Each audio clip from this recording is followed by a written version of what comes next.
환영합니다. 제 앞에는 삼성 갤럭시 S26 플러스가 있고 오늘 이 기기에서 할 수 있는 몇 가지 팁과 트릭을 보여드리겠습니다.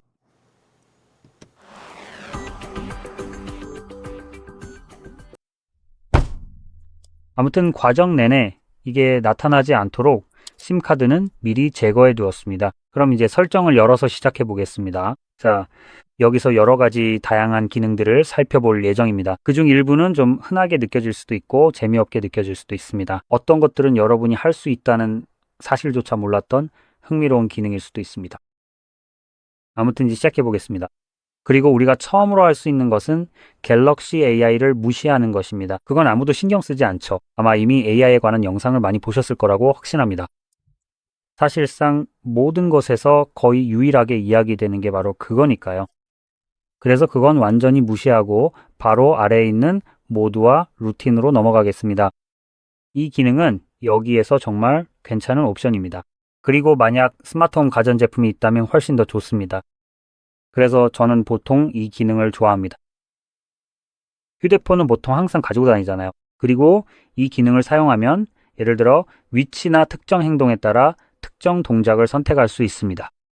이 모든 것이 휴대폰에서 실행되고 휴대폰이 여러 가지를 제어하게 됩니다. 그래서 저는 이 기능을 정말 좋아합니다. 저도 삼성 기기를 여러 대 가지고 있습니다.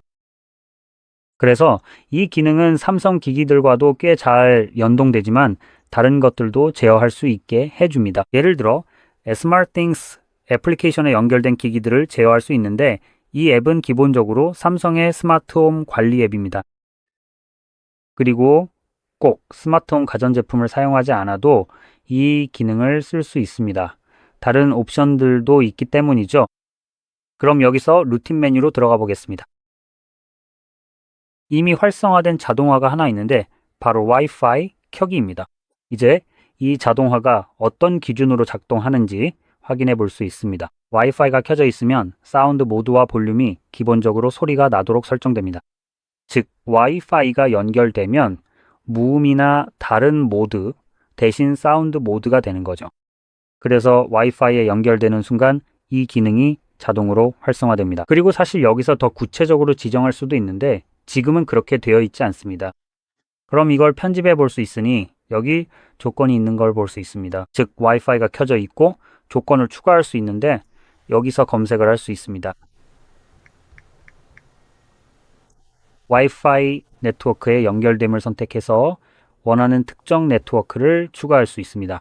이렇게 완료됩니다. 이제 제가 목록에서 선택한 이 네트워크에만 특별히 연결되어 있을 때만 이 루틴이 실제로 실행되기 때문에 기본적으로 다양한 상황에 맞게 사용할 수 있습니다. 보통 이런 종류의 네트워크는 한 장소, 예를 들어 집이나 직장에만 있을 수 있습니다. 그래서 그걸 기반으로 무언가를 실행할 수 있는 거죠. 맞죠? 그리고 추가적으로 이 설정 방식이 약간 이상하게 되어 있습니다. 실제로 이 설정은 와이파이를 활성화하거나 비활성화하게 됩니다.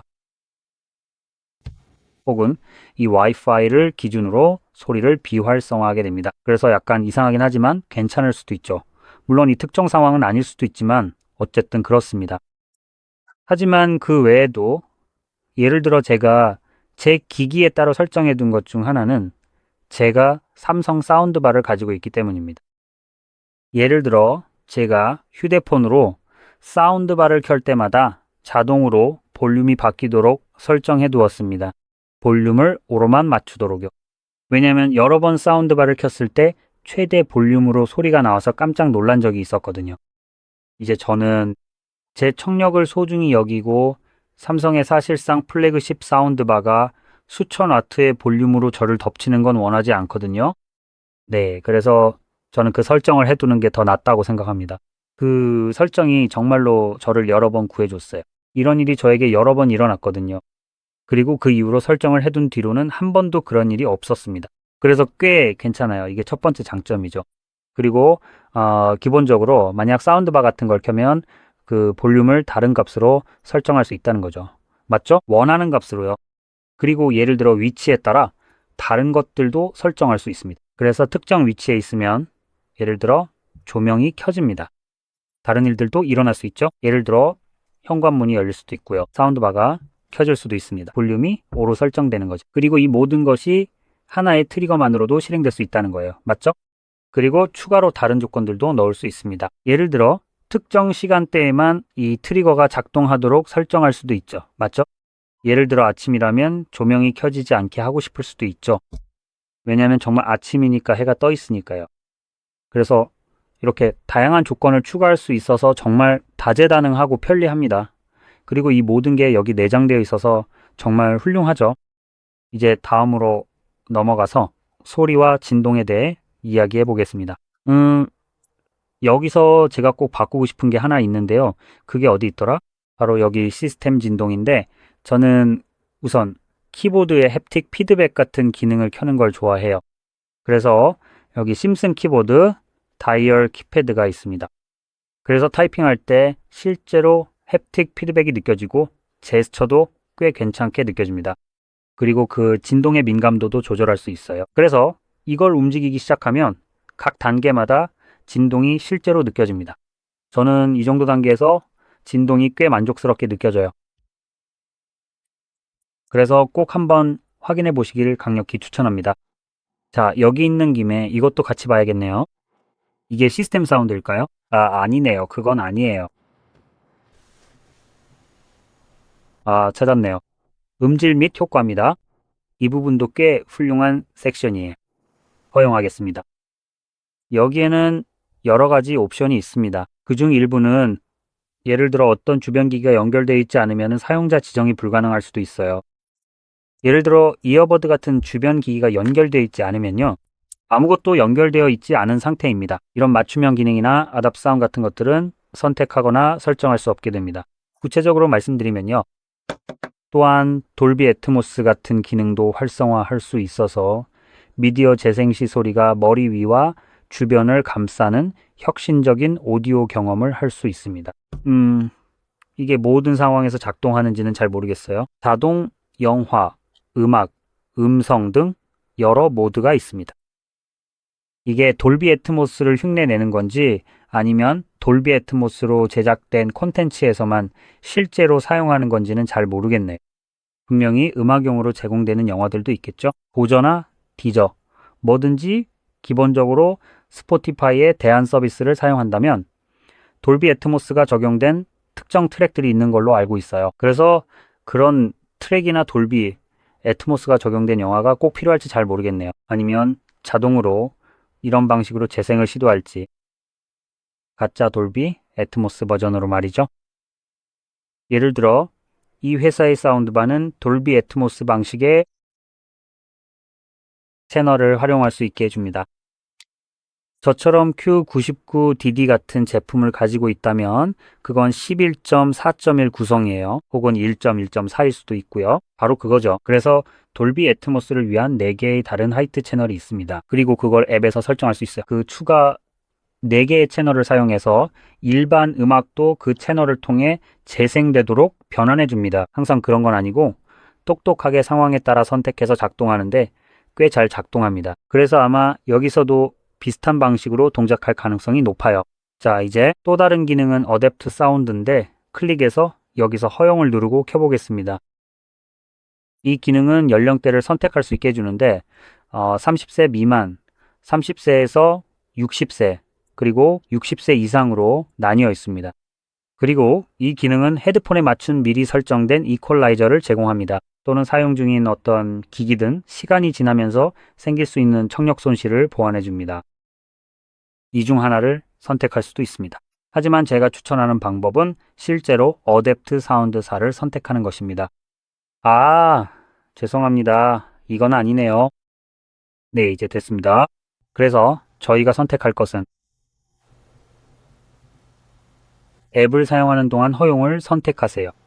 그래서 저는 사운드 프로필을 개인화하려고 하는데 보시다시피 이어버드 같은 기기를 휴대폰에 연결해야 시작할 수 있습니다. 이제 이어버드를 착용하고 소음이 많지 않은 통제된 환경의 방에 있는 것이 좋습니다.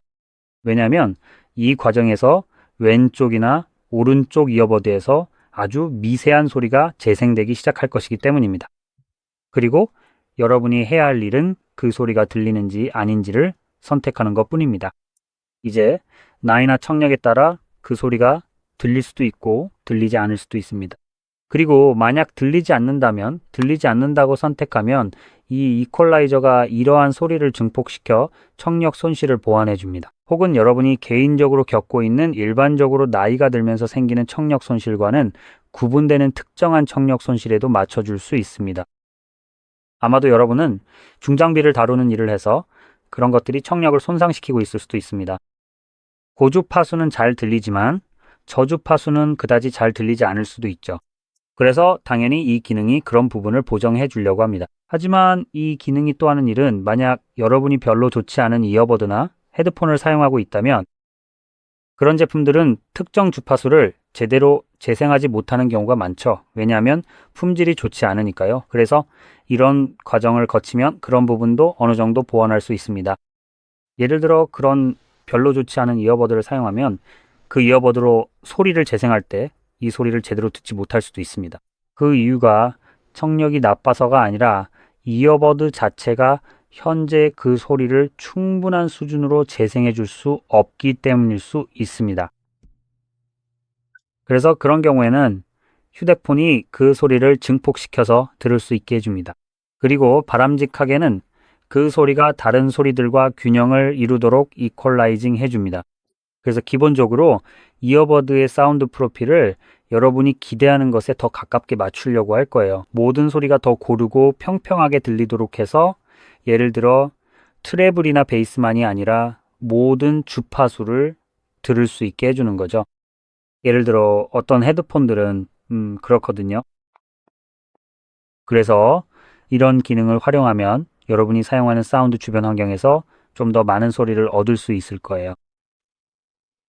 자, 이제 계속해서 제가 보여드리고 싶은 부분을 소개해 볼게요. 그리고 만약 여러분이 이런 버즈 같은 제품을 가지고 있다면 설정에서 다양한 옵션을 사용할 수 있습니다. 그래서 이 과정을 직접 자세하게 보여드리기 위해서 제가 지금 사용하고 있는 휴대폰을 한번 꺼내 보도록 하겠습니다.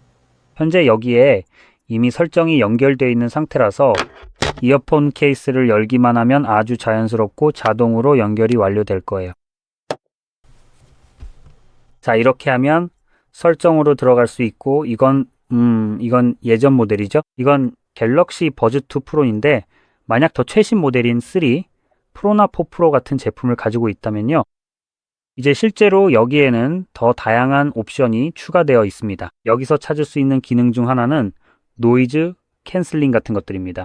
그래서 앰비언트, 즉 주변 소리 듣기 모드와 액티브 노이즈 캔슬링이 있습니다. 제가 가지고 있는 2 프로 이후의 최신 모델들은 노이즈 캔슬링 강도와 앰비언트 옵션을 조절할 수 있는 슬라이더도 제공합니다. 그리고 여기 추가로 표시되는 옵션이 스마트 모드인데 이 기능은 주변 소음에 따라 노이즈 캔슬링 같은 설정을 자동으로 조정해 줍니다. 여기에는 BX by 음성 등과 같은 고급 기능을 위한 추가 옵션들도 있습니다. 사실 아니네요. 이 모델들은 그 기능이 없는 것 같습니다. 하지만 최신 모델에는 이런 옵션이 있습니다. 더 높은 품질의 사운드, 더 높은 헤르츠의 주파수 같은 것들을 활성화할 수 있습니다. 정확한 명칭은 기억이 안 나지만 기본적으로 이어버드에서 더 고품질의 사운드를 얻을 수 있습니다. 여러분이 듣고 있는 콘텐츠가 그런 음질을 지원한다는 가정하에 말이죠. 솔직히 말해서 보통 스포티파이에서는 그렇게 뛰어난 미디어 품질을 기대하기 어렵습니다. 하지만 만약 휴대폰이나 서버 등의 플락 파일 같은 걸 가지고 있다면 혹은 뭐 다른 방법이 있다면요. 아니면 그런 파일을 사용하는 스트리밍 플랫폼을 이용한다면 기술적으로는 그 음질을 활용할 수 있습니다. 알다시피 이런 이어버드로 더 풍부한 사운드를 들으려면 여기 설정 어딘가에서 해당 기능을 켜야 합니다. 말씀드린 것처럼 제가 지금 가지고 있는 이 제품에는 사실 그런 옵션이 없습니다. 하지만 이 휴대폰을 출시 때 구매했다면 실제로 갤럭시 버즈 4 프로와 함께 제공됐던 걸로 알고 있습니다. 그래서 혹시 최신 모델을 가지고 계신가요? 만약 가지고 계시다면 이 기능을 확실히 활성화할 수 있습니다. 그리고 여기서 볼 수 있는 UH360 오디오 같은 옵션도 사용할 수 있는데 꽤 괜찮습니다. 이퀄라이저 같은 기능도 있는데 사실 이 모델은 커스텀 이퀄라이저를 만들 수 없지만 3 프로 같은 최신 모델은 커스텀 이퀄라이저를 만들 수 있는 옵션을 제공합니다. 그래서 이렇게 다양한 부분을 직접 조절할 수 있고 아까 말씀드린 것처럼 여기서 개인화된 사운드도 설정할 수 있습니다. 자, 어쨌든 이제 디스플레이로 넘어가 보겠습니다. 여기에는 라이트 모드와 다크 모드가 있습니다. 꽤 평범하죠? 하지만 다크 모드 설정도 있어서 직접 설정할 수 있습니다. 그래서 이 기기는 현재 설정된 사용자 지정 일정이나 아니면 일몰부터 일출까지의 시간에 따라 이 모드들 사이를 전환합니다. 꽤 괜찮죠? 즉, 해가 지면 기기가 다크 모드로 전환되고 해가 뜨면 다시 라이트 모드로 돌아가서 두 가지 모드의 장점을 모두 누릴 수 있습니다. 밤에 휴대폰에서 시간을 확인하고 싶을 때 화면이 번쩍거리지 않으니 항상 이건 좋은 점이라고 할 수 있겠죠. 그리고 추가적으로 여기에는 모션과 부드러움 같은 옵션도 있어서 어댑티브와 스탠다드 두 가지가 있습니다. 일반적으로는 여기서 본인이 선호하는 옵션을 그냥 선택하는 걸 추천합니다. 솔직히 말해서 이 영상에서 다루는 내용은 거의 이게 전부입니다. 하지만 어쨌든 제가 말하고 싶은 거는 추가적으로 차이를 직접 확인해 보라는 겁니다. 그게 중요하죠. 여기서 이런 식으로 비교해 볼 수 있긴 하지만 사실을 말하자면 제 생각에는 이건 좀 과장된 것 같아요. 이건 60프레임이 아니고 60보다 적은 것 같아요. 아마 30프레임일 수도 있겠네요. 그래서 여기서는 프레임 레이트가 낮기 때문에 차이가 좀 더 뚜렷하게 느껴집니다. 여기서는 이쪽이 훨씬 더 부드럽게 보이고 이쪽은 좀 끊기는 것처럼 보이죠. 하지만 기본적으로 주사율이 하는 역할은 움직이는 콘텐츠를 더 부드럽게 만들어주는 겁니다. 그리고 만약 차이를 잘 못 느끼시겠다면 그냥 바로 적용을 선택하는 걸 추천드려요. 그리고 나서 위아래로 움직여 보면서 차이가 있는지 확인해 보고 다시 여기로 돌아와서 어댑티브로 바꾼 다음 똑같이 해보세요. 차이가 느껴진다면 본인이 더 선호하는 쪽을 선택하시면 됩니다. 차이가 없다면 표준 모드를 그대로 사용하세요. 그 이유는 표준 모드가 배터리 수명에 더 유리하기 때문입니다. 이 디스플레이는 LTPO 디스플레이를 사용하고 있어서 여기 화면은 초당 1프레임까지 낮출 수 있고 어댑티브 모드는 예를 들어 이런 콘텐츠가 있을 때 그 기능을 활용합니다. 지금 화면에 아무것도 움직이지 않는 상태라면 제가 아무것도 움직이지 않는 한 초당 한 프레임으로 동작하게 됩니다.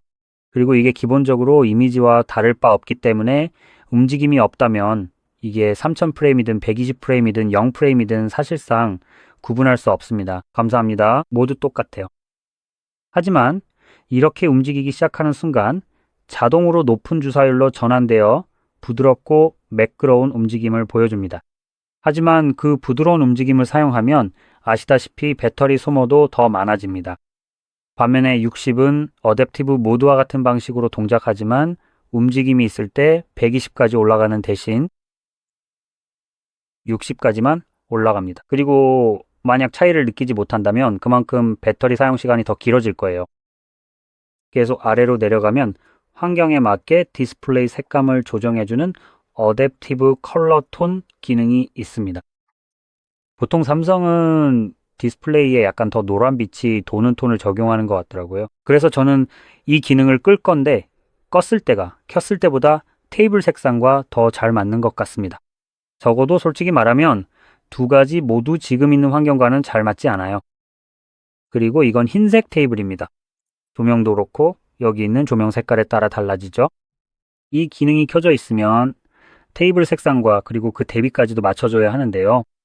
그런데 제 생각에는 그렇게 잘 맞춰주지는 않는 것 같아요. 아마도 여기 있는 특정 조명 때문에 제대로 작동하지 않는 것일 수도 있어요.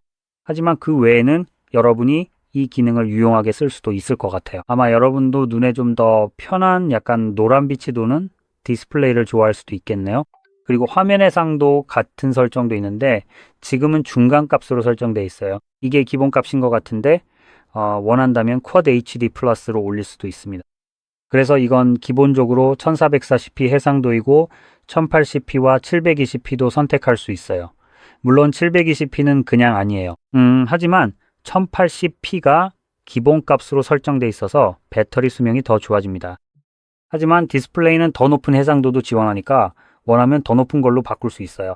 개인적으로는 굳이 그렇게까지 필요성을 못 느끼겠어요. 저는 보통 1080p와 1440p의 차이를 잘 못 느끼겠더라고요.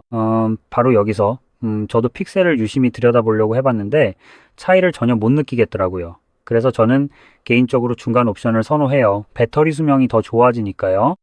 하지만 그건 여러분이 원하면 선택할 수 있는 거예요. 알다시피 이 휴대폰에서 전체 해상도를 위해 돈을 지불한 거니까 그 해상도를 다 활용해도 되죠. 구입한 만큼 디스플레이의 전체 해상도를 사용하는 게 좋을 수도 있어요. 하지만 저는 배터리 수명이 좀 더 좋은 쪽을 고수할 거예요. 이제 넘어가서 여기 내비게이션 바도 있는데 이건 전반적인 내비게이션 방식을 바꿀 수 있는 옵션이에요. 지금은 버튼을 사용하고 있는데 이걸 제스처로 바꿀 거예요. 그리고 더 많은 옵션도 있어서 제스처의 민감도를 높이거나 낮출 수 있어요. 특히 뒤로 가기 제스처 같은 경우에요. 바로 이것처럼요. 이제 여기서 약간 비판을 하고 싶네요. 좋은 얘기만 몇 번 했으니 이제는 비판할 부분도 제대로 짚어야 공평하겠죠. 삼성 내 계정 쓰라고 옵션들 없앤 거 진짜 짜증나. 엿먹어라. 그게 무슨 말이냐고요? 이 섹션에는 예전엔 더 많은 옵션이 있었어요. 가이드 바를 숨길 수도 있었고요.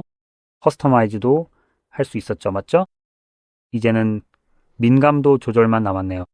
이제 기기에서 더 많은 기능을 쓰려면 결국 그 멍청한 갤럭시 스토어 아니면 그냥 스토어라고 불리는 곳에 가서 찾아봐야 돼요. 행운을 빌어요. 이거 여러 번 본 적 있을 거예요. 대부분 이런 얘기할 때 이걸 언급하죠. 어쨌든 이걸 다운로드하면 열 수 있습니다. 여기서 제가 실제로 좋아하는 두 가지 기능을 찾을 수 있어요. NAB Star가 있습니다. 이걸 다운로드 할 거예요. 그리고 또 하나는 아마 퀵스타였던 것 같아요. 아니면 뭐든지요. 퀵스타였어요.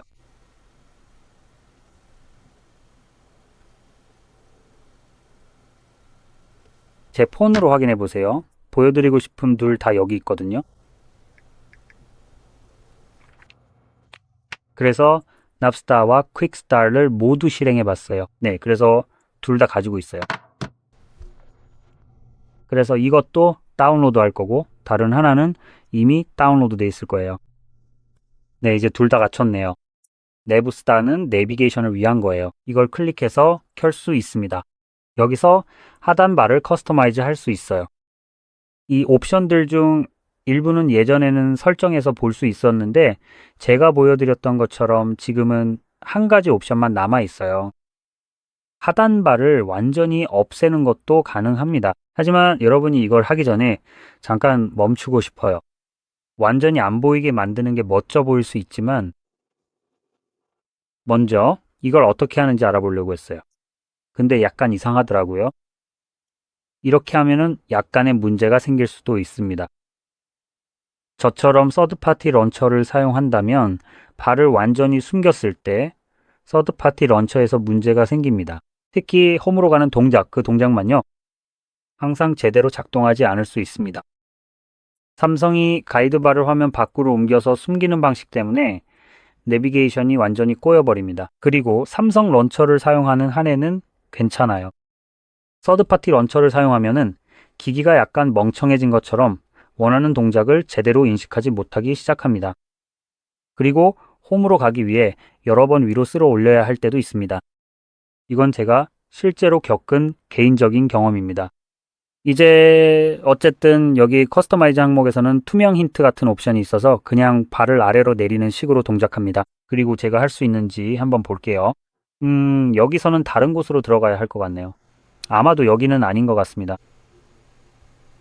설정이 아마 적합한 곳일 것 같아요. 네, 바로 여기에서 마우스를 올려보면 실제로 이 아래에 텍스트가 보이는 걸 확인할 수 있습니다. 하지만 약간 서서히 나타나는 느낌이라 여기에 아주 얇은 선이 있는 것처럼 보입니다. 이걸 끄거나 아니면 켜면 지금은 좀 더 나아진 것 같아요. 그리고 다시 같은 곳으로 돌아가 보면 여전히 비슷한 걸 하고 있는 것 같아서 좀 이상하네요. 예전에는 실제로 좀 더 뚜렷한 선이 있었는데 여기서 약간 바꿔서 개선하려고 한 것 같아요. 어쨌든 지금은 그렇네요. 시간이요. 그리고 여기서 예를 들어 이 색상, 모양, 크기 같은 것들도 사용자 지정할 수 있습니다. 한번 볼까요? 여기 보면 이게 바로 제스처와 핸들이에요. 그래서 이걸 켜서 사용자 지정을 할 수 있습니다. 그리고 이걸 켜는 순간 자동으로 더 작아지는 걸 볼 수 있어요. 저는 최대한 좁게 만드는 걸 좋아해요. 그리고 핸들 투명도도 가능한 한 가장 낮게 설정하는 걸 좋아합니다. 그래도 여전히 보입니다.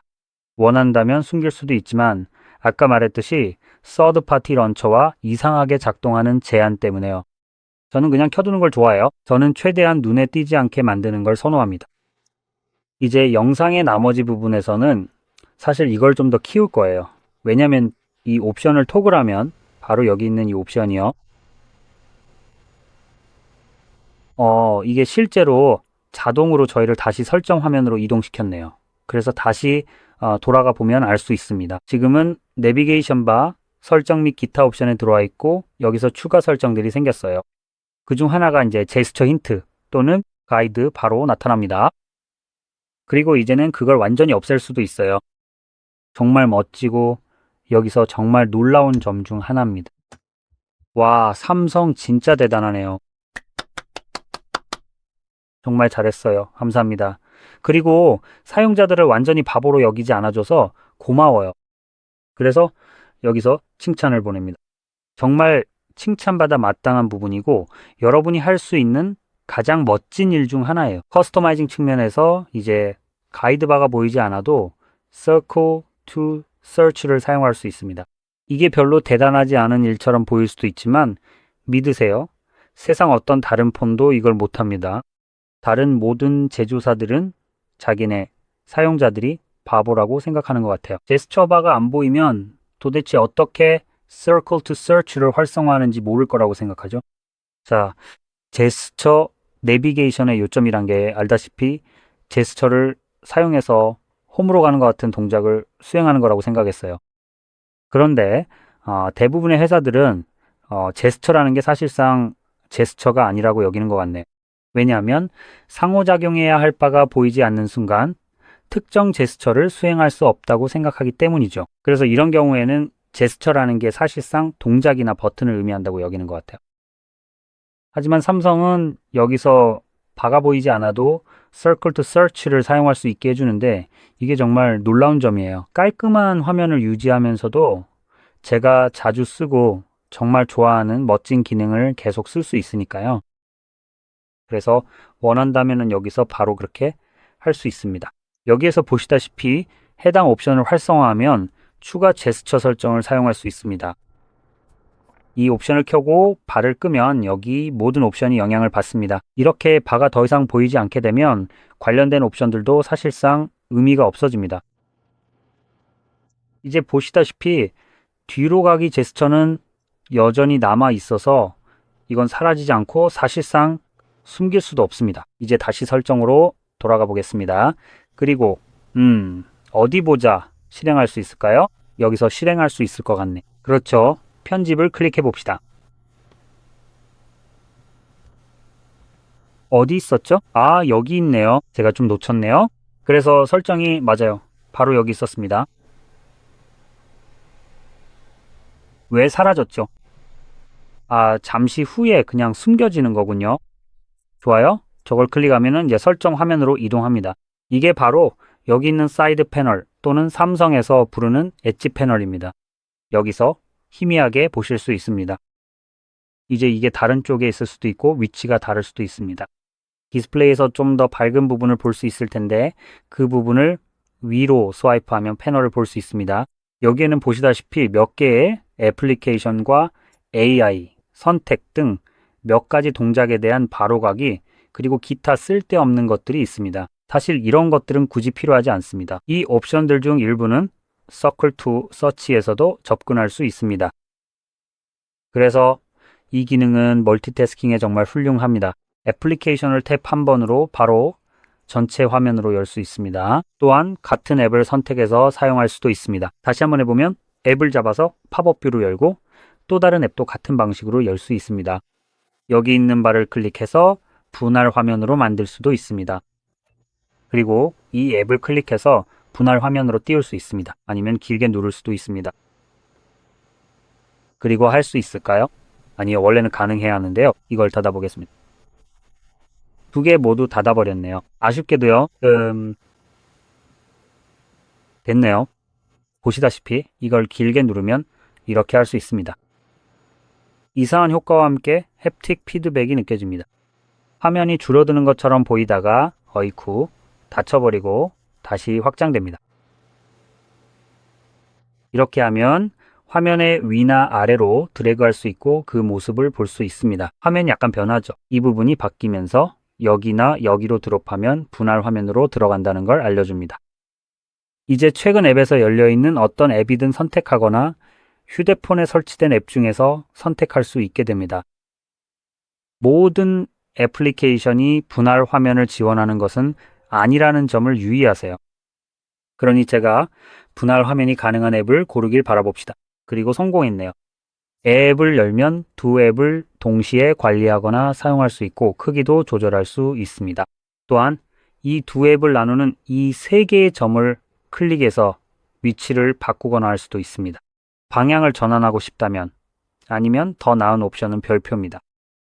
이 기능을 사용하면 두 앱을 동시에 홈 화면이나 엣지 패널에서 실행할 수 있는 바로가기를 만들 수 있습니다. 저는 개인적으로 엣지 패널을 좋아해서 여기에 추가할 건데 이제 엣지 패널로 들어가 보면 바로 여기에서 볼 수 있습니다. 그래서 이 앱들을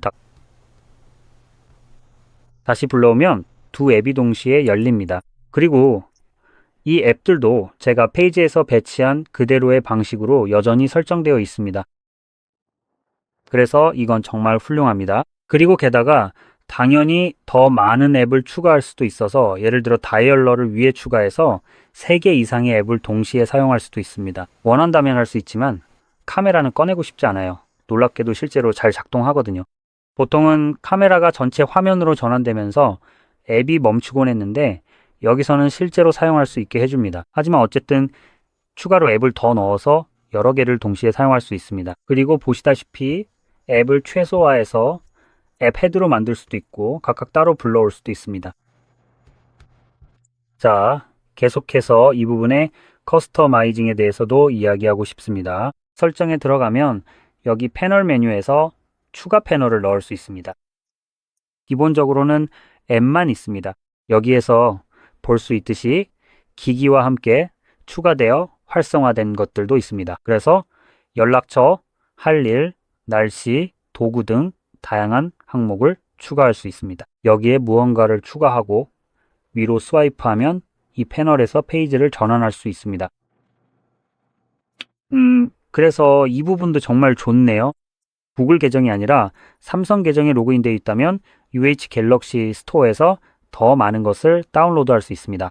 보통은 여기 버튼이 있어서 실제로 스토어에 접근할 수 있습니다.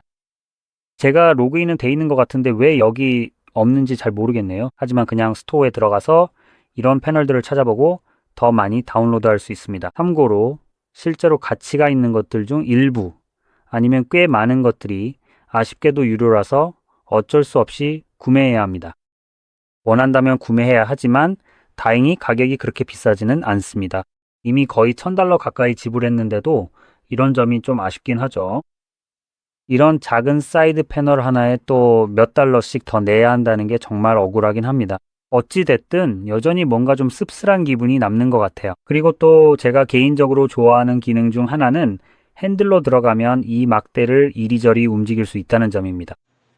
먼저 여러분이 좀 더 잘 볼 수 있도록 색상을 바꿔볼게요. 자, 이제 보시면 검은색이 됐고 빨간색으로도 바꿔볼게요.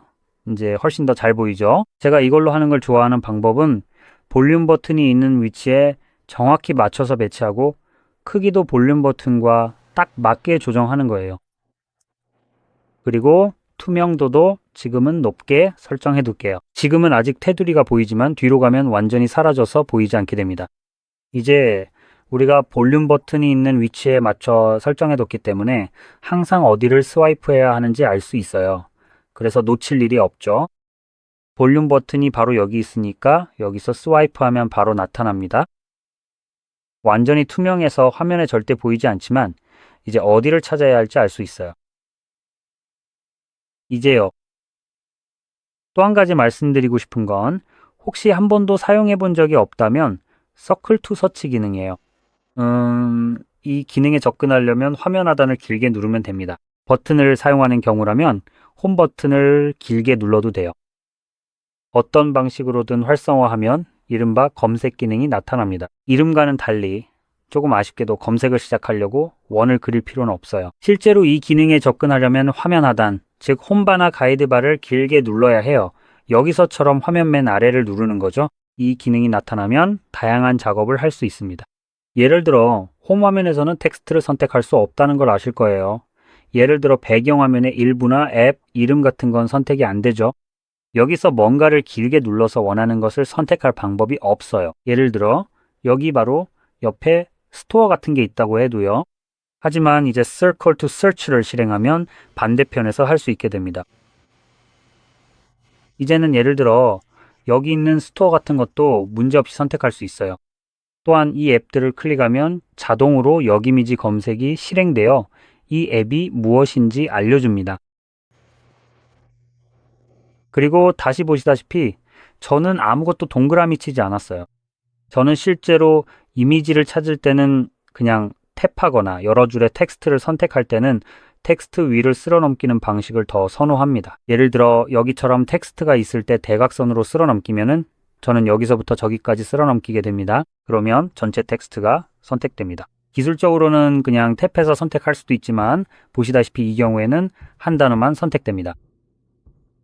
그래서 이렇게 쓸어 넘기면 실제로 전체 텍스트를 선택할 수 있습니다. 그리고 이미지로 자동 인식되어 텍스트가 없는 이미지를 클릭하면 선택 모드와 역이미지 검색으로 전환됩니다.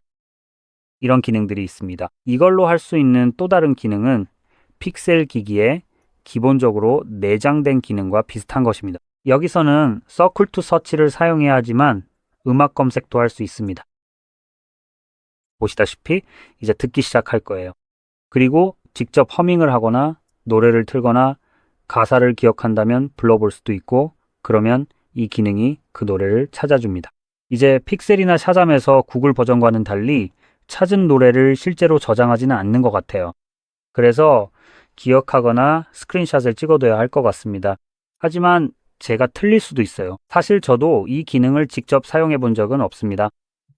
하지만 여기 바로 이런 옵션이 있습니다. 그리고 제가 이 기능을 주로 사용하는 꽤 괜찮은 옵션 중 하나는 예를 들어 이런 걸 꺼낼 때입니다. 이건 예시로 준비한 거예요. 그래서 이제 카메라를 실행해서 카메라를 여기에 있는 텍스트에 맞춰 볼게요. 그리고 하단의 발을 길게 눌러 실행할 겁니다. Circle to Search. 지금은 사진을 찍지 않았어요. 이것은 Circle to Search가 열려 있을 때 카메라 애플리케이션이 멈춘 상태입니다. 그래서 굳이 사진을 찍을 필요도 없어요. 물론 그게 더 편하다면 사진을 찍어도 됩니다. 지금 여기에서 볼 수 있죠? 이제 좀 더 명확하게 보여드릴 수도 있습니다. 감사합니다. 여기서 여러 언어가 표시된 걸 볼 수 있습니다. 영어가 있고요. 첫 번째는 만다리너와 일본어, 혹은 이게 뭔지 잘 모르겠네요. 저도 전혀 모르겠어요. 이건 2개 아니면 3개의 서로 다른 언어입니다. 이제 이 모든 언어들을 번역할 수 있습니다. 여기 이 버튼을 클릭하면 자동으로 내용을 확인하고 번역해 줍니다. 이번에는 일본어를 찾아냈다는 걸 볼 수 있습니다. 보통은 중국어라고 나오거든요. 그래서 일본어를 찾았지만 여기서 만다린어로 보이는 다른 언어도 함께 찾았습니다. 그래서 실제로 2 언어를 동시에 선택하고 있는 거예요. 하나만 라벨링하고 둘 다 영어로 번역하는데 이 모든 걸 원하는 다른 언어로 바꿀 수도 있습니다. 그리고 번역된 내용이 원래 텍스트가 있던 자리에 오버레이 되어 최대한 맞추려고 시도하는 것도 볼 수 있습니다. 어느 정도까지는요, 완벽하진 않지만 실시간으로 처리되는 것 치고는 꽤 괜찮은 결과를 보여줍니다. 꽤 괜찮아요. 확대도 할 수 있고요. 그냥 텍스트를 선택하려고 했어요. 여기선 이런 걸 딱히 볼 수가 없네요. 그러니까 제가 좀 닫아버렸어요.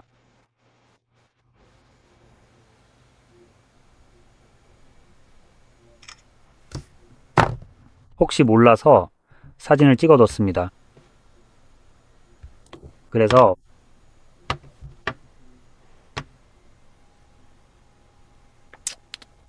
사진을 옆으로 찍어버렸네요. 아쉽네요.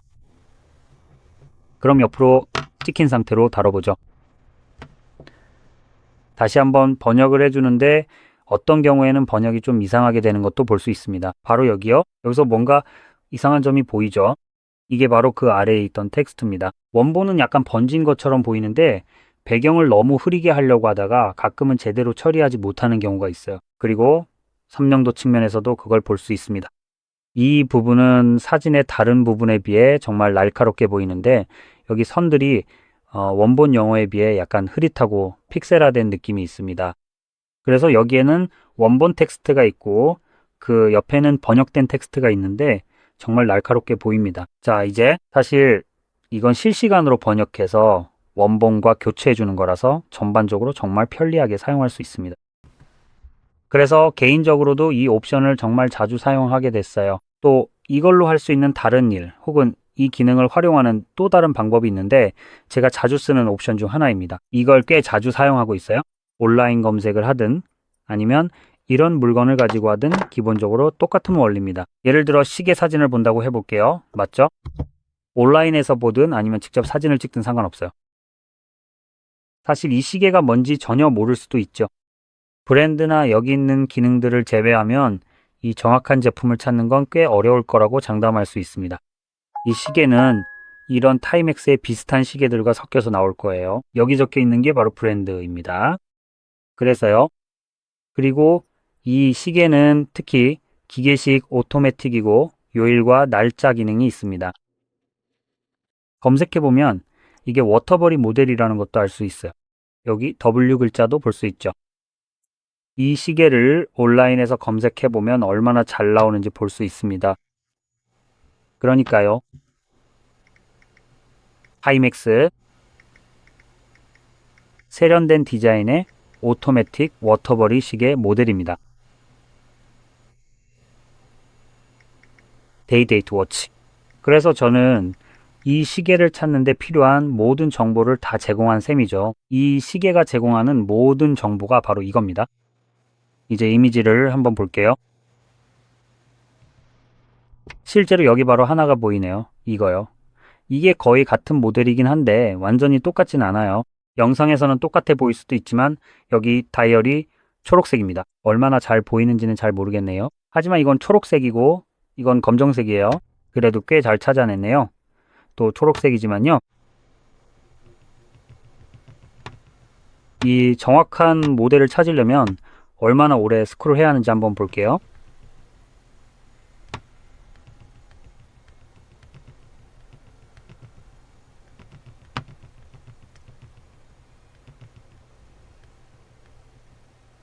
진짜 못 찾겠어요. 초록색만 계속 보이네요.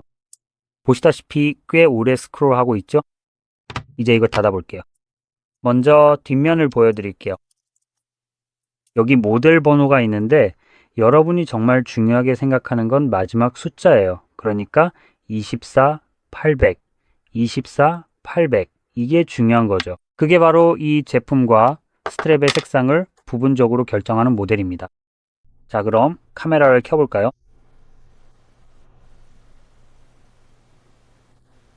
발사. 우리 모임을 열어보자. 지금 검색하려면 그냥 클릭하시면 됩니다. 24,800 즉시 찾아냅니다. 아무 문제 없어요. 그리고 여기서 직접 확인하실 수 있습니다. 그리고 재미있게도 이게 바로 제가 여기서 이 사이트에서 산 그 제품이에요. 이 제품, 이 상품이죠. 하지만 여러분도 찾을 수 있고 다른 제품들도 볼 수 있어요. 이게 바로 똑같은 제품입니다. 그래서 정확히 무엇인지 알아내기 어려운 희귀한 것들도 이런 식으로 찾을 수 있습니다. 왜냐하면 같은 제품이라도 여러 버전이 있을 수 있거든요. 예를 들어 이 제품처럼 다양한 색상이 있는 경우가 그렇죠. 그리고 시계 다이얼의 색상뿐만 아니라 다양한 종류의 스트랩으로도 나옵니다. 그래서 만약 금속 스트랩을 가지고 있다면 그것도 또 다른 모델 번호가 될 거예요. 하지만 이런 정보만 보여주는 것만으로도 A 서클이 자동으로 검색할 수 있게 해줬어요. 제가 찾고 있던 것을 정확히 찾아내서 결과를 바로 보여줬죠. 쉽고 빠르고 완벽했습니다. 물론 이런 게 항상 완벽하게 작동하는 건 아니에요. 예를 들어 이런 걸 보여주면요. 이건 그냥 좀 이상한 작은 모양일 뿐이에요. 이게 원래 냉장고 자석이었던 것 같아요. 이건 지금 찾기가 그렇게 쉽지 않을 거예요. 정확히 말하면 이건 제가 찾을 수 없을 것 같아요. 죄송해요. 문을 닫아야 했어요. 이런 것들은 사실상 브랜드도 없고 그냥 모양 외에는 이게 뭔지 아무도 모를 거예요. 그리고 이걸 온라인에서 심지어 Circle to Search로도 찾으려고 하면 솔직히 말해서 거의 불가능에 가깝다고 생각해요. 저는 이 모양이 잘 보이도록 각도를 잡았어요. 오 마이 갓, 됐다. 이제 이미지에서 이 모양이 대부분 보이는 것 같아요. 아무튼 이제 Circle 길게 눌러볼게요. 검색하려면 이걸 클릭해서 뭔가 찾는지 볼게요.